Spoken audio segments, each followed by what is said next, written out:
Hello नमस्कार दोस्तों। इस वीडियो में हम क्लास 11th का जो भौतिक पर्यावरण नाम की पुस्तक है भूगोल का, उसमें लेसन नंबर 3 है जिसका नाम है अपवाह तंत्र यानी कि ड्रेनेज सिस्टम। तो इस वाले चैप्टर का पूरा हम रट्टा मारेंगे, रट्टा एक एक फैक्ट को एकदम रट के बहा देंगे। तो चाहे आधा घंटा लगे, पौना घंटा लगे, 1 घंटा लगे, लेकिन पूरा पूरा एक एक फैक्ट को रटेंगे ताकि कहीं से कोई प्रश्न छूटे ना, क्योंकि ये चैप्टर बड़ा ही इंपॉर्टेंट है। चाहे यूपीएससी हो, चाहे पीसीएस हो, कई सारे प्रश्न प्रीलिम्स में, मेंस में यहाँ से पूछे जाते हैं। तो प्रश्नों को बाद में देखेंगे, पहले रट्टा मारने का प्रक्रिया प्रारंभ करते हैं। एक एक लाइन पढ़ेंगे और जहाँ चीज़ों को याद करने वाली चीज़ें होंगी उसको हम याद करते चलेंगे। आपने वर्षा ऋतु में बहती नदियाँ, नाले, वाहिकाएं देखी होंगी जो अतिरिक्त जल बहाकर ले जाती हैं। अगर ये वाहिकाएं न होती तो बड़े पैमाने पर बाढ़ आ जाती। जहां ये वाहिकाएं अवरुद्ध या अस्पष्ट हैं वहां बाढ़ का आना एक सामान्य परिघटना है। यानी बाढ़ जहां पर आती है उसका एक बहुत बड़ा कारण क्या है कि वाहिकाएं जो हैं, यानी कि जो नदियां बह रही हैं उसके मार्ग में अवरोध आ जाना, बैरियर आ जाना। जैसे मान लो कि एक नदी यहाँ पर ऐसे बह रही है और यहाँ पर एक पर्वत है, तो पर्वत से एक बड़ा टुकड़ा इसमें आकर धाम से गिर गया, तो इसमें अवरोध आ गया। तो जो नदियाँ यहाँ से बह रही थी वो बह नहीं पाएंगी, तो आसपास के क्षेत्र में बाढ़ कर देंगे। तो इसी को कहा जाता है, जो इसमें लिखा हुआ है। यहाँ कुछ डेफिनेशन है बड़ा बढ़िया। निश्चित वाहिकाओं के माध्यम से हो रहे जल प्रवाह को अपवाह कहते हैं। कितना बढ़िया, एक लाइन का। निश्चित वाहिकाओं, है ना, निश्चित वाहिकाओं के माध्यम से हो रहे जल प्रवाह को अपवाह यानी ड्रेनेज कहते हैं। निश्चित वाहिकाओं के माध्यम से यानी निश्चित है कि एक नदी ये जा रही है, एक नदी ये आ रही मिल रही, इसमें एक नदी ये मिल रही है, एक नदी ये मिल रही है, एक नदी ये मिल रही है। तो निश्चित वाहिका है, जो ड्रेन है, नदी है, निश्चित है। तो उसके माध्यम से जो पानी का प्रवाह हो रहा है उसी को कहा जाता है अपवाह। तो निश्चित वाहिकाओं के माध्यम से हो रहे जल प्रवाह को अपवाह कहते हैं। इन वाहिकाओं के जाल को अपवाह तंत्र कहा जाता है। जैसे एक अपवाह ये है, एक अपवाह ये है, एक अपवाह ये है, एक अपवाह ये है, एक अपवाह ये है। तो कई सारे अपवाह एक साथ मिल करके जो सिस्टम बनाते हैं उसको कहा जाता है अपवाह तंत्र, ड्रेनेज सिस्टम। किसी क्षेत्र का अपवाह तंत्र वहां के भूवैज्ञानिक समयावधि, चट्टानों की प्रकृति एवं संरचना, स्थलाकृति, ढाल, बहते जल की मात्रा और बहाव की अवधि का परिणाम है। तो किसी भी क्षेत्र का अपवाह तंत्र जो बना है वो किन किन बातों का परिणाम है, यानी ऐसी क्या क्या बातें हुई कि एक निश्चित अपवाह तंत्र का निर्माण हो गया। तो भूवैज्ञानिक समयावधि, चट्टानों की प्रकृति ऐसी थी कि वहां का ड्रेनेज सिस्टम ऐसा हो गया। चट्टानों की प्रकृति एवं संरचना, स्थलाकृति, जैसे पश्चिमी घाट है तो वो ऊंचा है, पूर्वी घाट कम ऊंचा है। तो जो वाहिका तंत्र बना या जो अपवाह तंत्र बना वो ऐसा बना कि पश्चिम से नदियां बहती हैं पूर्व की ओर, या पश्चिम घाट से, सह्याद्री से नदियां बहती हैं बंगाल की खाड़ी की दिशा में। तो अपवाह तंत्र वहां का ऐसा बना, इसके पीछे कारण क्या है कि वहां की स्थलाकृति ही ऐसी थी। ढाल, बहते जल की मात्रा और बहाव की अवधि का परिणाम है अपवाह तंत्र। क्या आपके शहर या गांव के पास कोई नदी बहती है? हाँ बहती है, हमारे शहर में बहती है सई नदी। क्या आप कभी वहां नौकायन करने अथवा नहाने के लिए गए हैं? नहीं गए हैं, इलाहाबाद में गए नहाने के लिए। क्या यह नदी बारहमासी है? हाँ है, बारहमासी नदी है। गंगा नदी बारहमासी नदी है क्योंकि वो हिमालय से निकलती है। यह अल्पकालिक है। अल्पकालिक, सई नदी अल्पकालिक हम कह सकते हैं, उसमें पानी आ जाता है बाढ़ के समय में या मौसमी टाइम पर आ जाता है, अदरवाइज पानी कम रहता है। केवल वर्षा ऋतु में पानी, अन्यथा सूखी। मतलब क्या है सिस्टम, तो वर्षा ऋतु में खाली होता है। हमारे जो शहर प्रतापगढ़ में है सई नदी, और बाकी जो इलाहाबाद में बहती है नदी, प्रयागराज में जो बहती है गंगा नदी, तो वो बारहमासी नदी है। क्या आप जानते हैं कि नदी सदैव एक ही दिशा में क्यों बहती है? हाँ, क्योंकि वहाँ का स्थलाकृति, वहाँ का उच्चावच, वहाँ का ढाल इस प्रकार से होता है। चट्टानों की प्रकृति, भू वैज्ञानिक, भू क्या लिखा था, भूगर्भिक समयावधि, हाँ, भूवैज्ञानिक समयावधि ऐसी है, चट्टानों की प्रकृति ऐसी है, संरचना ऐसी है, स्थलाकृति, ढाल, बहते जल की मात्रा, बहाव, अवधि का परिणाम, ये सारी चीज़ें मिला करके अपोह तंत्र को निश्चित करती हैं। तो जाहिर सी बात है कि इसका आंसर यही होगा। क्या आप जानते हैं कि नदी सदैव एक ही दिशा में क्यों बहती है? क्योंकि उसका ढाल वैसा है, चट्टानों की प्रकृति और संरचना ऐसी है, भूवैज्ञानिक समयावधि ऐसा है, पानी के बहाव की मात्रा ऐसी है। तो उन सब का परिणाम है कि अपवाह किसी एक निश्चित दिशा में होता है। आपने भूगोल की अन्य 2 पाठ्य पुस्तकों में ढालों के बारे में पढ़ा होगा। तो क्या आप जल के एक दिशा से दूसरी दिशा में बहने का कारण बता सकते हैं? उत्तर में हिमालय तथा दक्षिण में पश्चिमी घाट से निकलने वाली नदियां पूर्व की ओर क्यों बहती हैं? वही बात है, ढाल, स्थलाकृति, भूवैज्ञानिक समयावधि, अपवाह में जल की मात्रा, ये सारे परिणाम होते हैं। वह बंगाल की खाड़ी में अपना जल विसर्जित क्यों करती हैं? एक नदी विशिष्ट क्षेत्र से अपना जल बहाकर लाती हैं, जिसे जल ग्रहण, कैचमेंट कहा जाता है। मतलब कि फिर से देखें, ये डेफिनेशन है, एक नदी, गंगा नदी, यमुना नदी, कोई नदी, एक नदी विशिष्ट क्षेत्र से, जैसे कि हिमालय से या पश्चिमी घाट से, तो विशिष्ट क्षेत्र से अपना जल बहा कर लाती हैं, जिसे जल ग्रहण, कैचमेंट क्षेत्र कहा जाता है। मतलब कि कुल मिलाकर के एक यहाँ ग्लेशियर है, यहाँ से एक नदी निकली, ये साइंस नदी निकली। अब ये नदी कितने क्षेत्रों के पानी को ग्रहण कर रही है? क्या ये नदी का पानी यहाँ से भी आ रहा है, यहाँ से भी आ रहा है, यहाँ से भी आ रहा है, यहाँ से भी आ रहा है, यहाँ से भी आ रहा है? तो एक नदी कितने क्षेत्र के जल को ग्रहण कर रही है, उसी को कहा जाता है उसका जल ग्रहण क्षेत्र, कैचमेंट एरिया, या उसी को कहा जाता है अपवाह बेसिन, यानी कि ड्रेनेज बेसिन या अपवाह द्रोणी कहा जाता है। एक नदी एवं उसकी सहायक नदियों द्वारा अपवाहित अपवाहित अपवाहित अपवाहित क्षेत्र को अपवाह द्रोणी कहते हैं। वही जो हमने बताया, एक अपवाह द्रोणी को दूसरे से अलग करने वाली सीमा को जल विभाजक या जल संभर, वाटरशेड कहते हैं। मतलब एक अपवाह द्रोणी कोई है, एक दूसरे अपवाह द्रोणी है, तो 2 अपवाह द्रोणियां हैं, 2 ड्रेनेज बेसिन हैं।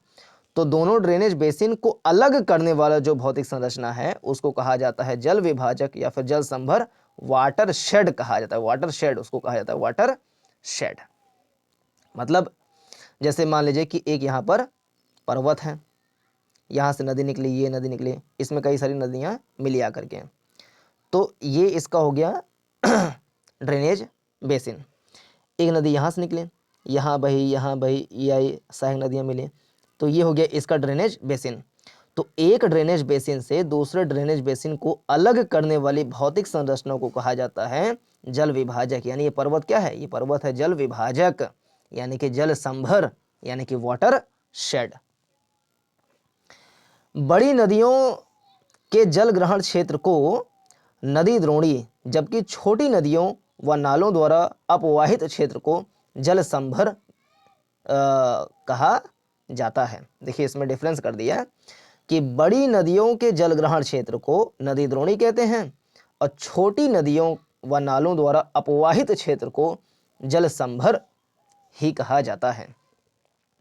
ठीक है, नदी द्रोणी का आकार बड़ा होता है जबकि जल संभर का आकार छोटा होता है। ठीक, नदी द्रोणी एवं जल संभर एकता के परिचायक हैं।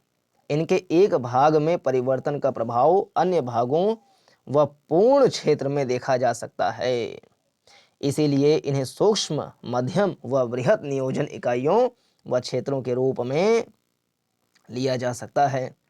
भारतीय अपवाह तंत्र को विभिन्न आधारों पर वर्गीकृत किया जा सकता है। तो अपवाह तंत्र का वर्गीकरण, क्लासिफिकेशन ऑफ ड्रेनेज सिस्टम, तो कुछ ड्रेनेज सिस्टम बड़े होते हैं, कुछ मध्यम होते हैं, कुछ छोटे होते हैं। समुद्र में जल विसर्जन के आधार पर इसे 2 समूहों में बांटा जा सकता है। पहला अरब सागर का अपवाह तंत्र और दूसरा बंगाल की खाड़ी का अपवाह तंत्र। अच्छा ठीक है।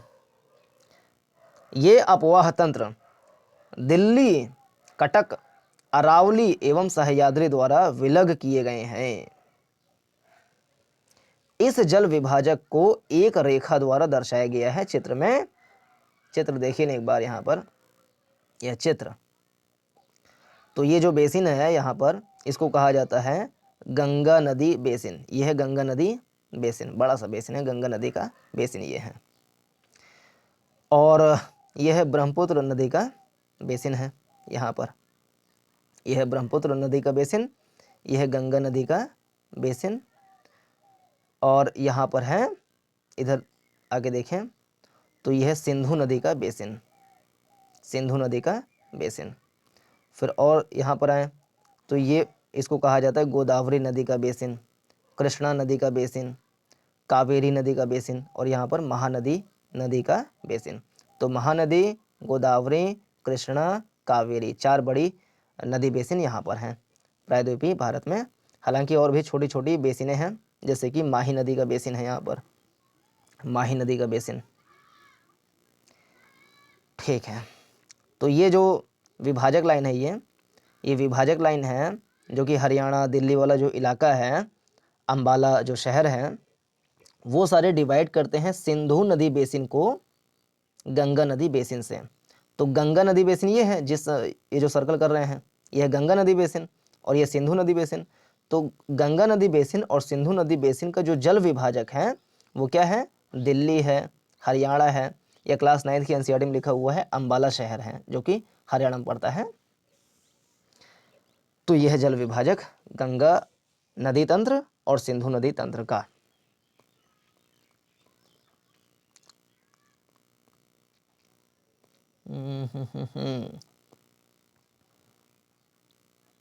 चलें फिर आगे देखें। कुल अपवाह क्षेत्र का लगभग 77% भाग, जिसमें गंगा, ब्रह्मपुत्र, महानदी, कृष्णा आदि नदियां शामिल हैं, बंगाल की खाड़ी में जल विसर्जित करती हैं। देखिए बड़ा बढ़िया तगड़ा फैक्ट मिला हुआ है। कुल अपवाह क्षेत्र का 77% पानी बहती है कहाँ, बंगाल की खाड़ी में।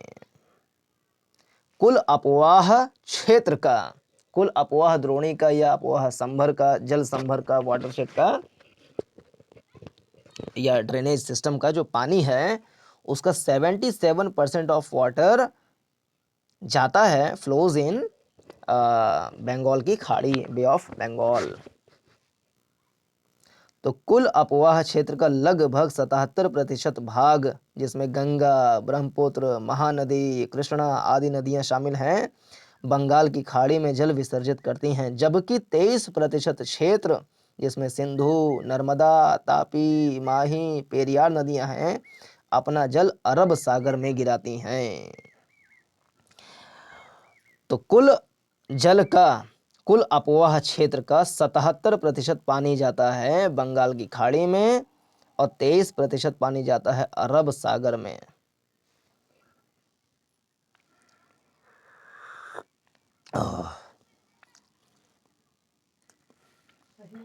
सही है।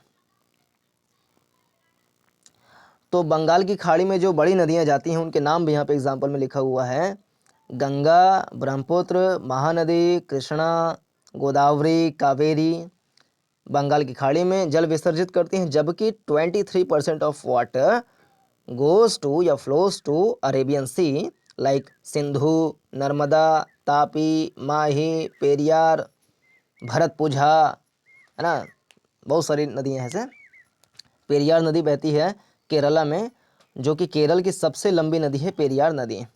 माही नदी जो कर्क रेखा को 2 बार काटती है, कर्क रेखा को 2 बार काटने वाली नदी का नाम है माही नदी, जो कि बहती है गुजरात में।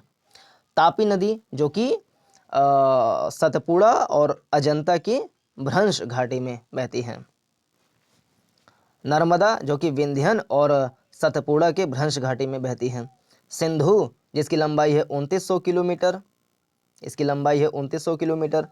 और सिंधु नदी जो है वो निकलती है तिब्बत से, तिब्बत के मानसरोवर झील के पास से निकलती है, फिर भारत में प्रवेश करती है, फिर जाती है वो पाकिस्तान में जाती है, तो कराची के पूर्वी क्षेत्र में जाकर के वो बंगाल उसमें अरेबियन सी में मिल जाती हैं।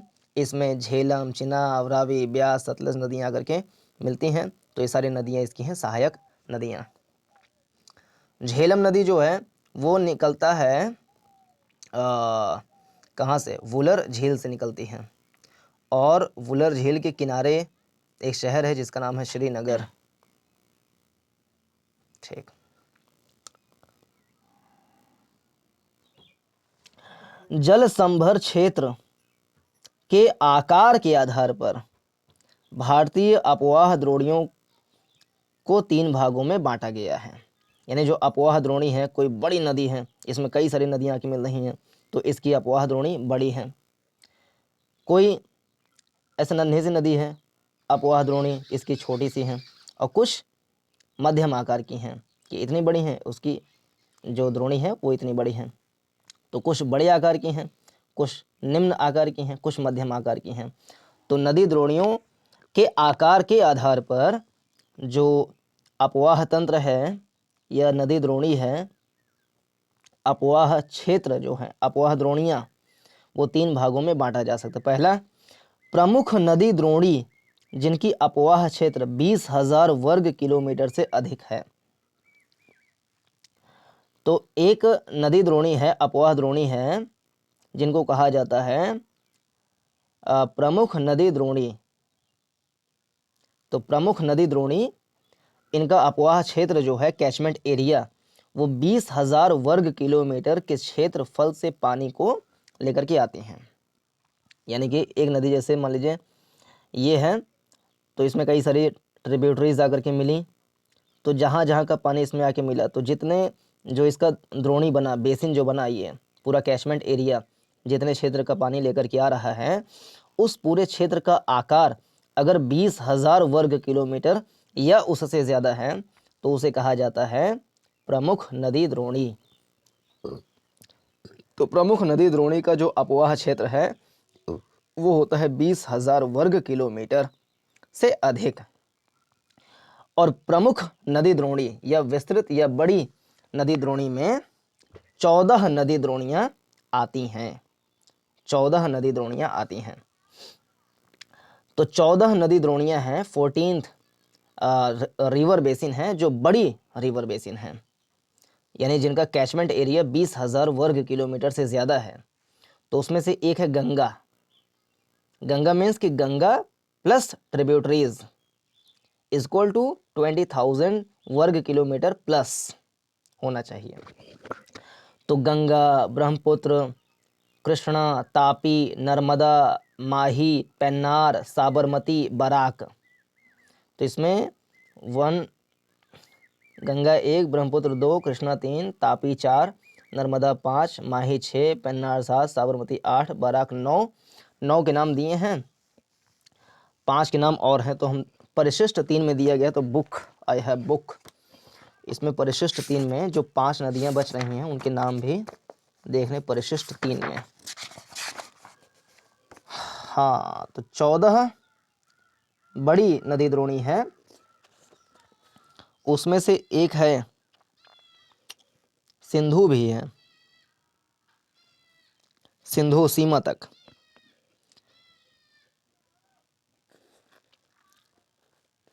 तो सारे के नाम देखें फिर से। तो एक है सिंधु, एक है सिंधु, गंगा,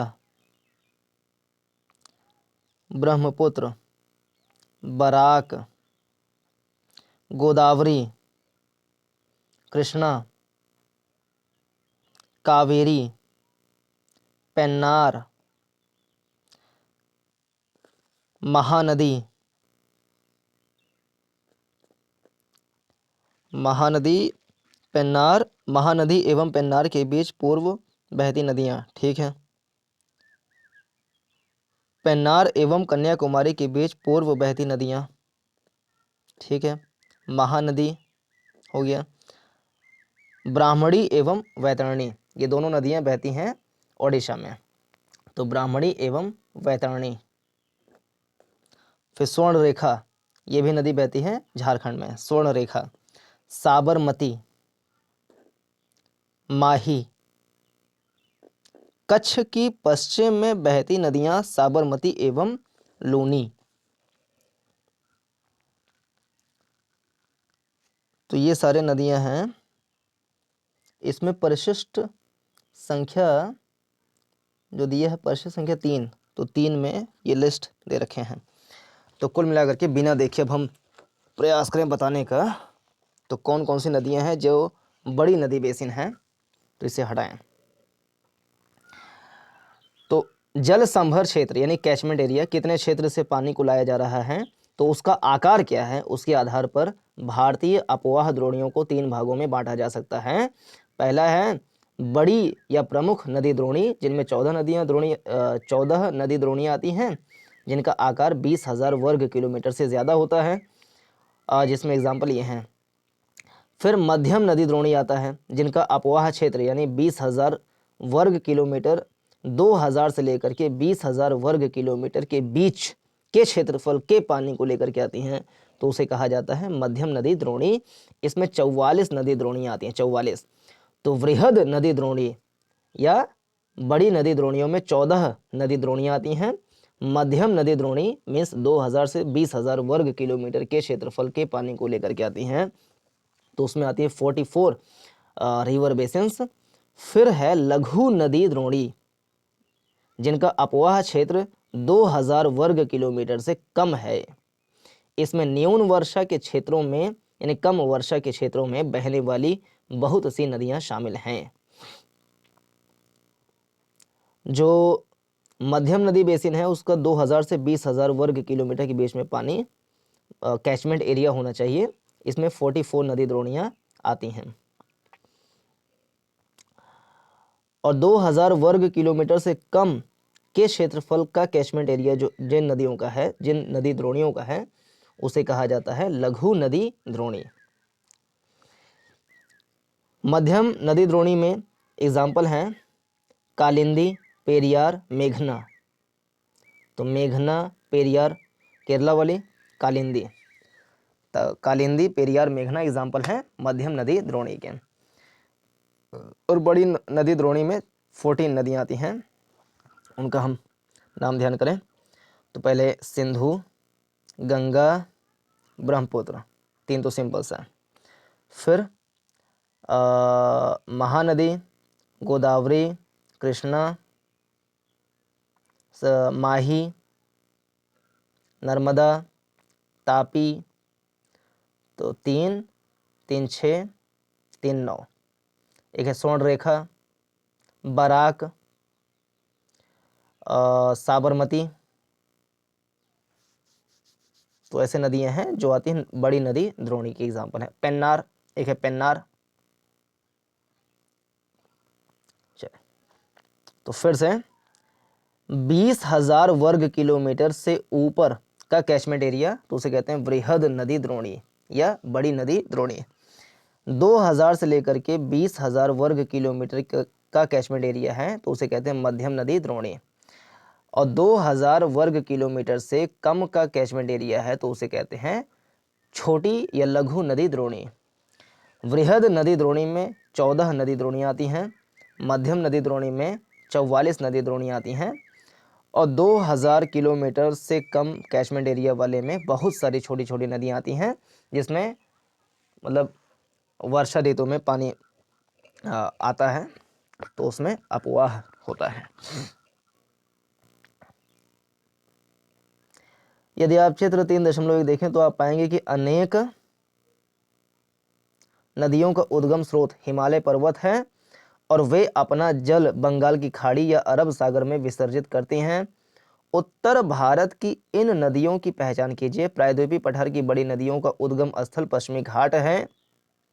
उत्तर प्रायद्वीपीय पठार की बड़ी नदियों का उद्गम स्थल जैसे कि पश्चिमी घाट है, तो गोदावरी, कृष्णा, कावेरी, तुंगभद्रा, ऐसे। तो प्रायद्वीपीय पठार की बड़ी नदियों का उद्गम स्थल पश्चिमी घाट है और ये नदियां बंगाल की खाड़ी में जल विसर्जन करती हैं। दक्षिण भारत की इन नदियों का भी पहचान कीजिए। तो पहचान कर ले, यहाँ चित्र में पहचान कर लेते हैं कौन कौन सी नदियां हैं जो पश्चिमी घाट से निकलती हैं। तो एक है गोदावरी नदी, इसकी एक सहायक नदी है जिसका नाम है पेनगंगा, फिर गोदावरी, कृष्णा, फिर तुंगभद्रा जो कि कृष्णा नदी में जाकर के मिल जाती है, कृष्णा की सहायक नदी है तुंगभद्रा, फिर है कावेरी, ये कावेरी का नदी बेसिन है। तो कर लिए पहचान।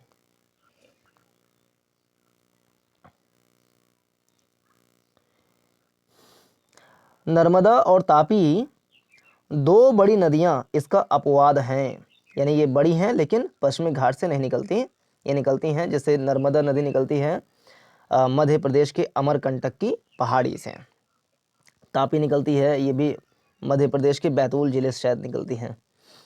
नर्मदा की जो लंबाई है वो करीब 1200 किलोमीटर से ज़्यादा है। तापी भी ऐसी है, तापी नर्मदा से छोटी है। ये और अनेक छोटी नदियां अपना जल अरब सागर में विसर्जित करती हैं। तो अरब सागर में जो नदियां गिराती हैं उसमें नर्मदा है, तापी है, साबरमती है, माही है, एक है मीठी नदी महाराष्ट्र में, फिर देखें कर्नाटक में एक शरावती नदी है, गोवा में मांडवी नदी है, केरल में भरतपुझा पेरियार नदी है, पुंझा करके एक नदी है। तो ये सारी नदियां अपना पानी गिराती हैं अरब सागर में। पश्चिमी तटीय क्षेत्र में यानी वेस्टर्न कोस्टल रीजन में कोंकण से मालाबार तट तक बहने वाली नदियों के नाम बताएं, बता दिए। उद्गम के प्रकार यानी कौन सी नदियां कहाँ से निकलती हैं, तो उद्गम के प्रकार, प्रकृति व विशेषताओं के आधार पर भी भारतीय अपवाह तंत्र को हिमालयी अपवाह तंत्र व प्रायद्वीपीय अपवाह तंत्र यानी कौन सी नदी कहाँ से निकल रही है इसके आधार पर देखा जाए तो उद्गम के प्रकार, प्रकृति व विशेषताओं के आधार पर भी भारतीय अपवाह तंत्र को हिमालयी अपवाह तंत्र व प्रायद्वीपीय अपवाह तंत्र में विभाजित किया जाता है। यद्यपि इस विभाजन योजना में चंबल, बेतवा, सोन आदि नदियों के वर्गीकरण में समस्या उत्पन्न होती है, क्योंकि उत्पत्ति व आयु में ये हिमालय से निकलने वाली नदियों से पुरानी हैं। फिर भी यह अपवाह तंत्र वर्गीकरण का सर्वाधिक मान्य आधार है। इस पुस्तक में इसी का अनुसरण किया गया है। तो भारत के अपवाह तंत्र, भारतीय अपवाह तंत्र में अनेक छोटी बड़ी नदियां शामिल हैं। ये तीन बड़ी भू आकृतिक इकाइयों की उद्विकास प्रक्रिया तथा वर्षण की प्रकृति व लक्षणों के परिणाम स्वरूप उत्पन्न हुई हैं। एक है हिमालयी अपवाह। हिमालयी अपवाह तंत्र भूगर्भिक इतिहास के एक लंबे दौर में विकसित हुआ है। इसमें मुख्यतः गंगा, सिंधु व ब्रह्मपुत्र नदी द्रोणियां शामिल हैं। यहाँ की नदियां बारहमासी हैं क्योंकि ये बर्फ पिघलने व वर्षण दोनों पर निर्भर हैं।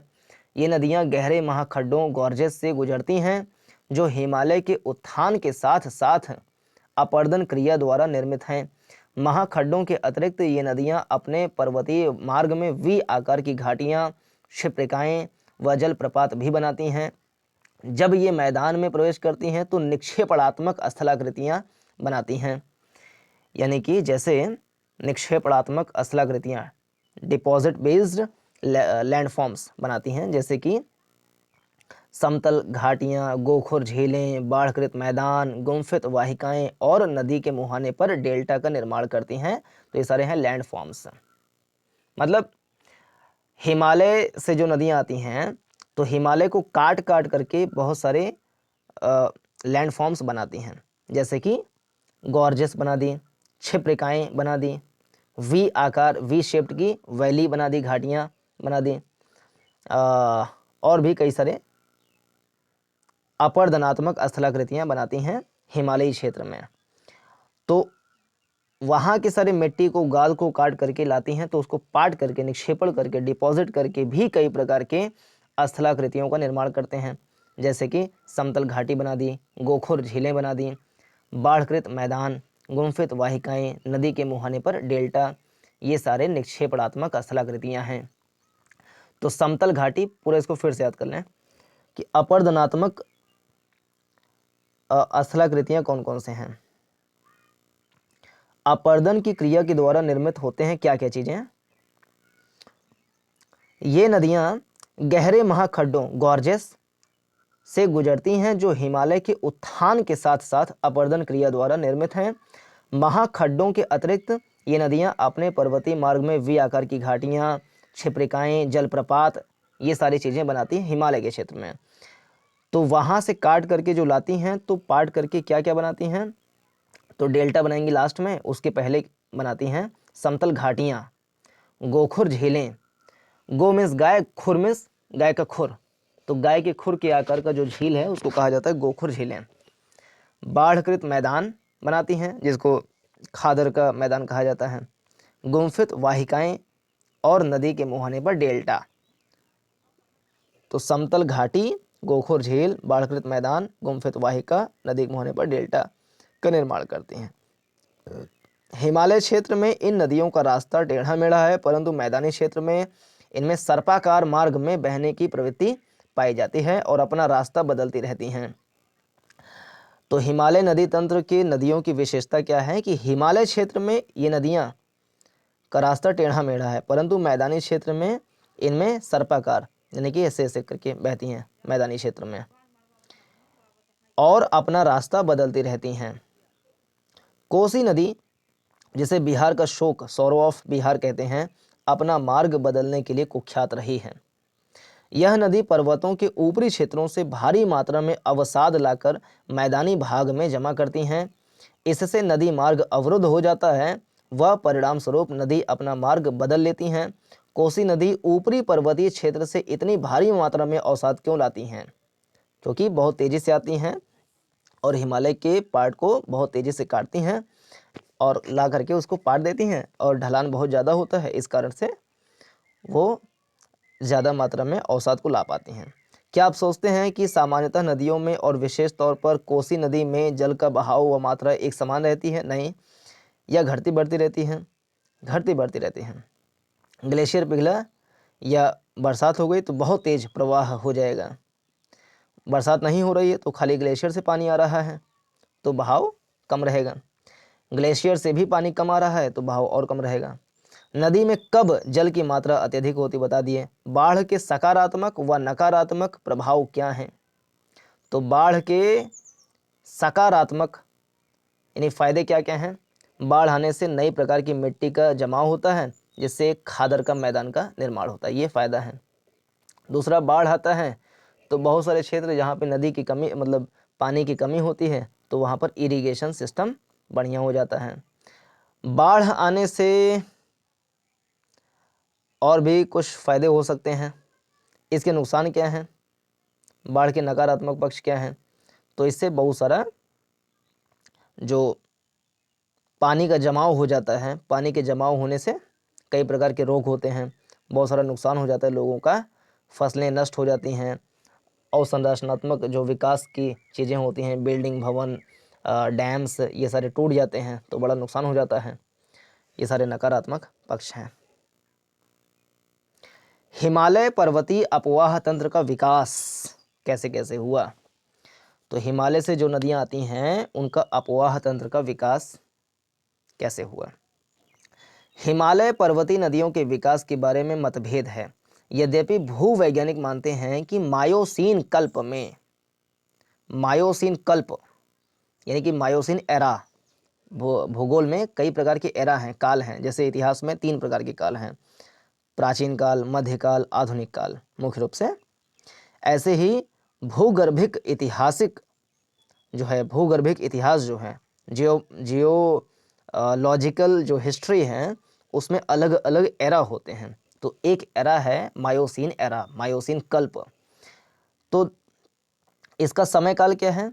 लगभग 2.4 करोड़ से 50 लाख वर्ष पहले। तो लगभग 2.5 करोड़ साल पहले से लेकर के 50 लाख साल पहले के बीच के समय को कहा जाता है मायोसीन कल्प। तो मायोसीन कल्प है 2.4 करोड़ साल पहले से लेकर के 50 लाख साल पहले के बीच के समय को कहते हैं मायोसीन कल्प। हिमालय पर्वतीय नदियों के विकास के बारे में मतभेद है, यद्यपि भूवैज्ञानिक जियोलॉजिस्ट मानते हैं कि मायोसीन कल्प 2.4 करोड़ से 50 लाख साल पहले एक विशाल नदी जिसे शिवालिक या इंडो ब्रह्म कहा गया है, हिमालय के संपूर्ण अनुदैर्ध्य विस्तार के साथ असम से पंजाब तक बहती थी और अंत में निचले पंजाब के पास सिंधु की खाड़ी में अपना पानी विसर्जित करती थी। फिर से पढ़ें। भूवैज्ञानिक मानते हैं कि मायोसीन कल्प में यानी 2.4 करोड़ से 50 लाख साल पहले के बीच का जो समय है, मायोसीन कल्प में एक विशाल नदी थी जिसे शिवालिक या इंडो ब्रह्म कहा गया है। ये हिमालय के संपूर्ण अनुदैर्ध्य विस्तार के साथ असम से पंजाब तक बहती थी। मतलब जैसे ये है तो पंजाब ये है, असम ये है, तो नदी ऐसे बहती थी, ये इस डायरेक्शन में नदी बहाव ऐसे था कि ये पंजाब है, ये पंजाब है, ये असम है। तो मायोसीन कल्प में 2.4 करोड़ से 50 लाख साल पहले के बीच में नदी एक बड़ी नदी थी जिसे शिवालिक या इंडो ब्रह्म कहा गया है। वो नदी ऐसे बहा करती थी, इस डायरेक्शन में एक नदी थी, ऐसे बहा करती थी। लेकिन जैसे जैसे हिमालय का उत्थान हुआ, जैसे हिमालय यहाँ से उठा तो ये नदी कट के यहाँ बहने लगी, ये नदी कट के यहाँ बहने लगी, फिर ऐसे हुआ तो यहाँ बहने लगी ये।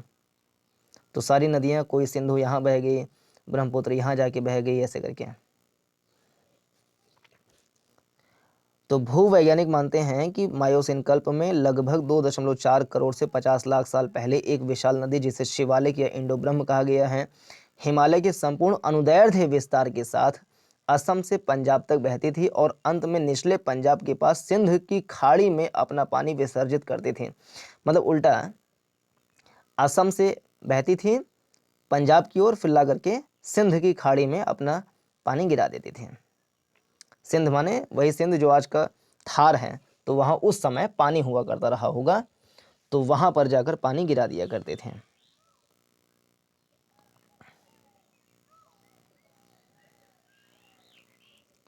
शिवालिक पहाड़ियों की असाधारण निरंतरता, इनका सरोवरी उद्गम और इनका जलोढ़ निक्षेप से बना होना, जिसमें रेत, मृत्तिका, चिकनी मिट्टी, गोलाश्म व कोंग्लोमेरेट शामिल हैं, इस धारणा की पुष्टि करते हैं।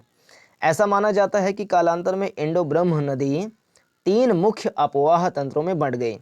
पश्चिम में सिंधु और इसकी 5 सहायक नदियां, मध्य में गंगा और हिमालय से निकलने वाली इसकी सहायक नदियां, और पूर्व में ब्रह्मपुत्र का भाग व हिमालय से निकलने वाली इसकी सहायक नदियां। ठीक है। विशाल नदी का इस तरह विभाजन संभवतः प्लीस्टोसीन काल, तो वो था मायोसीन कल्प या काल, यह प्लीस्टोसीन काल, काल या कल्प। तो फिर से भूवैज्ञानिक ये माना करते थे कि मायोसीन कल्प में, जिसको 2.4 करोड़ से लेकर के 50 लाख साल पहले के बीच के समय काल में नदी असम से पंजाब की ओर बहती थी, पंजाब से वो फिर मुड़ करके जाती थी सिंध के खाड़ी में अपना जल विसर्जित कर देती थी। लेकिन कालांतर में इसमें उत्थान हुआ, कुछ विकास हुआ, भूगर्भिक हलचल हुई, भूगर्भिक उत्थान हुआ, हिमालय ऊंचा उठा। वो नदी पहले कहलाती थी शिवालिक या फिर इंडो ब्रह्म, लेकिन समय के साथ में उसमें जब उत्थान हुआ तो प्लेस्टोसीन काल में जाकर के वो 3 नदी धाराओं में बट गई। पश्चिम में सिंधु नदी व उसकी 5 सहायक नदियां, मध्य में हिमालय व मध्य में गंगा और हिमालय से आने वाली प्रमुख सहायक नदियां, और पूर्व में ब्रह्मपुत्र और हिमालय से निकलने वाली सहायक नदियां। तो प्लेस्टोसीन काल में जाकर के ये कार्य संपन्न हुआ। तो विशाल नदी का इस तरह विभाजन संभवतः प्लेस्टोसीन काल में हिमालय के पश्चिम भाग में व पोटवार पठार, दिल्ली रिज को कहा जाता है पोटवार पठार, मतलब वही जो अरावली रेंज आती है, तो दिल्ली में उसको कहा जाता है Delhi ridge, RIDGE, Delhi ridge. तो उसको पोटवार पठार भी कह सकते हैं। तो विशाल नदी का इस तरह विभाजन संभवतः, विशाल नदी मीन्स कौन सी नदी? शिवालिक नदी। उस समय जो उसका नाम दिया गया था शिवालिक नदी या फिर इंडो ब्रह्म नदी, मतलब उस समय क्या ही नाम दिया जाएगा उसको, इस समय नाम दिया गया है कि जो नदी पहले मायोसीन कल्प में असम टू पंजाब टू सिंध की खाड़ी में जाया करती थी, उसे भूवैज्ञानिकों ने नाम दिया है शिवालिक नदी या इंडो ब्रह्म नदी। प्लेस्टोसीन काल में यही नदी तंत्र, यही जो मुख्य नदी थी जो कि हिमालय के समानांतर बहा करती थी, उसको 3 पार्ट्स में वो बंट गई। तो विशाल नदी का इस तरह विभाजन संभवतः प्लेस्टोसीन काल में हिमालय के पश्चिमी भाग में व पोटदार पठार दिल्ली रिज के उत्थान के कारण हुआ। यह क्षेत्र सिंधु व गंगा अपवाह तंत्रों के बीच जल विभाजक बन गया। तो दिल्ली रिज जो है, दिल्ली रिज कहीं कहीं दिल्ली प्लस हरियाणा, कहीं कहीं क्लास 9 में लिखा रहता है हरियाणा का अंबाला शहर, ये जो हैं इलाके वो कहलाता है सिंधु और गंगा नदी द्रोणी का विभाजक क्षेत्र, जल विभाजक कहा जाता है उसको इंग्लिश में। यह क्षेत्र सिंधु व गंगा अपवाह तंत्रों के बीच जल विभाजक बन गया। इसी प्रकार मध्य प्लेस्टोसीन काल में राजमहल पहाड़ियों और मेघालय पठार के मध्य स्थित मालदा गैप का अधोक्षेपण हुआ। अधोक्षेपण हुआ। 3 कल्प मिल गए अभी तक। एक मायोसीन कल्प, इसमें क्या था, एक नदी थी शिवालिक नदी या इंडो ब्रह्म नदी जो असम से पंजाब, पंजाब से सिंध की खाड़ी में जाके गिरा करती थी। फिर एक काल मिला प्लेस्टोसीन काल, इसमें उसी शिवालिक नदी या इंडो ब्रह्म रिवर का 3 पार्ट में विभाजन हो गया, सिंधु नदी तंत्र, गंगा नदी तंत्र, ब्रह्मपुत्र नदी तंत्र। फिर एक नया काल मिला जिसको लिखा हुआ है मध्य प्लेस्टोसीन काल। तो मध्य प्लेस्टोसीन काल में क्या हुआ था, राजमहल पहाड़ी और मेघालय पठार के मध्य स्थित मालदा गैप का अधोक्षेपण हुआ, जिसमें गंगा और ब्रह्मपुत्र नदी तंत्रों का दिक् परिवर्तन हुआ और वे बंगाल की खाड़ी की ओर प्रवाहित हुई। ये चीज बताएं थोड़ा, ये क्या चीज है? मध्य प्लेस्टोसीन काल एक भूगर्भिक समय काल है। राजमहल पहाड़ी, मेघालय पठार, मालदा गैप, अधोक्षेपण, गंगा ब्रह्मपुत्र, ये सब क्या मसला है? तो जैसे मैप में आ जाए कि नदियां मैप में बताते हैं, ये इसे कहा जाता है प्रायद्वीपीय पठार। ये पूरा क्या है? प्रायद्वीपीय पठार। तो प्रायद्वीपीय पठार का विस्तार, इसको 3 पार्ट्स में हम बांटते हैं। एक तो दक्कन का पठार जो कि सतपुड़ा के दक्षिण में पड़ता है, उसे कहते हैं दक्कन का पठार। सतपुड़ा के उत्तर में जो पड़ता है उसे कहते हैं मध्य उच्च भूमि। और प्रायद्वीपीय पठार का एक विस्तार यहाँ तक पाया जाता है जिसे कहते हैं मेघालय का पठार या फिर कार्बी एंगलोंग पठार, ये सब कह देते हैं, या शिलोंग का पठार कह देते हैं। तो मध्य प्लेस्टोसीन काल में क्या हुआ कि यहाँ प्रायद्वीपीय पठार का जो मध्य उच्च भूमि वाला पार्ट है, जैसे प्रायद्वीपीय पठार पेनिनसुलर प्लेट्यू जो है, उसको हम 2 पार्ट्स में बांटते हैं। एक है दक्कन का पठार, एक है मध्य उच्च भूमि। मध्य उच्च भूमि, तो मध्य उच्च भूमि मीन्स क्या? सतपुड़ा श्रेणी के उत्तर में जो पठारी क्षेत्र है, प्रायद्वीपीय पठार का जो हिस्सा सतपुड़ा के उत्तर में पड़ता है, ये यहाँ तक, उसे कहा जाता है मध्य उच्च भूमि। ये है मध्य उच्च भूमि। तो यहाँ जो है अरावली है, यहाँ मालवा का पठार है, यहाँ बघेलखंड, बुंदेलखंड और सारी चीज़ें हैं। फिर यहाँ पर है छोटा नागपुर का पठार, यहाँ है राजमहल की पठार, और यहाँ है शिलोंग का पठार। तो राजमहल की पहाड़ी और शिलोंग का पठार के बीच में कहीं पठार है ये नहीं है, मीन्स इस वाले क्षेत्र में पठार नहीं है। तो यहाँ पर गैप आ गया, इसी गैप को कहा जाता है मालदा गैप। क्या हुआ था कि पहले पठार मध्य प्लेस्टोसीन काल में पठार पूरा ऐसे हुआ करता था लगातार, ये पूरा पठार था, यहाँ पूरा पठार था, यहाँ पूरा पठार था, नीचे पूरा पठार था। लेकिन मध्य प्लेस्टोसिन काल में ये वाला हिस्सा अधोक्षेपण हो गया, मीन्स नीचे धंस गया। ये हिस्सा नीचे धंस गया तो यहाँ ऊंचा हिस्सा रह गया, छोटा नागपुर का पठार, राजमहल की पहाड़ियाँ ऊंचा यहाँ रह गया, और शिलोंग का पठार यहाँ ऊंचा बना रहा, लेकिन ये हिस्सा नीचे हो गया, तो गैप हो गया। छोटा नागपुर का पठार या राजमहल की पहाड़ी और मेघालय के पठार के बीच में जो गैप बना, इसी गैप को कहा जाता है मालदा गैप। मालदा गैप। फिर जो नदियां यहाँ सिंधु नदी मतलब गंगा नदी आई, बहुत सारी उसकी सहायक नदियां आई, इस गैप को पार्टी भरी भरी भरी भरी भरते भरते इसको एक बहुत ही उर्वर क्षेत्र बना दी, जिसको आजकल कहा जाता है बंगाल। बांग्लादेश, पश्चिम बंगाल, सुंदरबन का डेल्टा, ये सारा उसी मालदा गैप में हिमालय के द्वारा लाई गई नदियों के पाटे जाने से निर्मित एक बहुत ही सुंदर मैदान बन गया, जिसमें चावल गेहूं का उत्पादन खूब बढ़िया होता है। तो ये आई थिंक आप समझ गए होंगे।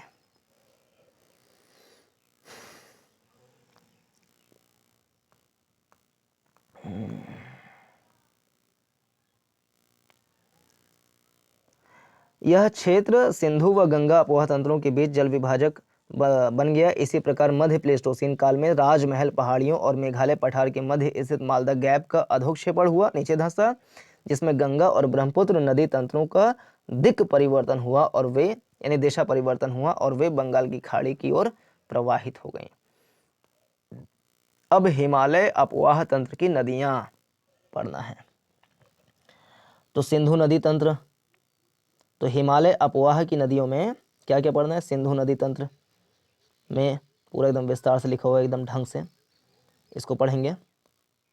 फिर है गंगा नदी तंत्र, इसको पढ़ना है। फिर है ब्रह्मपुत्र नदी तंत्र, कहाँ है? बड़ा विस्तार से लिखा हुआ है, अच्छी बात है। ये है ब्रह्मपुत्र नदी तंत्र, यहाँ पर है ब्रह्मपुत्र नदी तंत्र। फिर आ जाता है प्रायद्वीपीय अपवाह तंत्र। ये तीनों नदी तंत्र, गंगा सिंधु नदी तंत्र, गंगा नदी तंत्र, ब्रह्मपुत्र नदी तंत्र, ये है हिमालय अपवाह तंत्र के पार्ट हैं तीनों। फिर एक है प्रायद्वीपीय अपवाह तंत्र, इसमें कौन कौन सी नदियाँ आती हैं प्रमुख? तो प्रायद्वीपीय अपवाह तंत्र का उद्विकास कैसे कैसे हुआ, जैसे हिमालय नदी तंत्र का उद्विकास कैसे कैसे हुआ, वैसे इसका कैसे कैसे हुआ वो पहले समझाया है। फिर प्रायद्वीपीय नदी तंत्र में कौन कौन से नदी तंत्र दिए हैं, इसमें बड़ा विस्तार से है भाई। इसमें भी दो पार्ट में है, प्रायद्वीपीय नदियों में भी दो पार्ट हैं। एक पश्चिम की ओर बहने वाली छोटी नदियां हैं, तो पश्चिम की ओर यानी कि अरेबियन सी की ओर जो नदियां जाती हैं वो छोटी हैं और डेल्टा नहीं बनाती, एस्चुरी बनाती हैं। इसके अंतर्गत कौन कौन सी नदियां हैं? जो पश्चिम में बहती हैं अर्थात अरेबियन सी में बहती हैं, तो वहाँ पे ये छोटा सा रखा है। फिर है पूर्व की ओर बहने वाली छोटी नदियाँ, तो यहाँ पर इसके बारे में है। फिर नदी बहाव की प्रवृत्ति क्या है, कैसे कैसे नदियाँ बहती हैं, बड़ा ही इंपॉर्टेंट टॉपिक है। फिर नदी जल उपयोग की सीमा क्या है, ये टॉपिक है। फिर आ जाता है लास्ट में अभ्यास। तो इस वीडियो में इतना ही। नेक्स्ट में हम देखेंगे ये वाला जो टॉपिक है, कहाँ गया, हिमालय नदी तंत्र में जो टॉपिक है यहाँ से हम पढ़ना है नेक्स्ट वीडियो में। ये हिमालय अपवाह तंत्र की नदियाँ कौन कौन सी हैं। तो इस वीडियो में इतना ही। पूरा देखने के लिए धन्यवाद। नमस्कार, जय हिंद।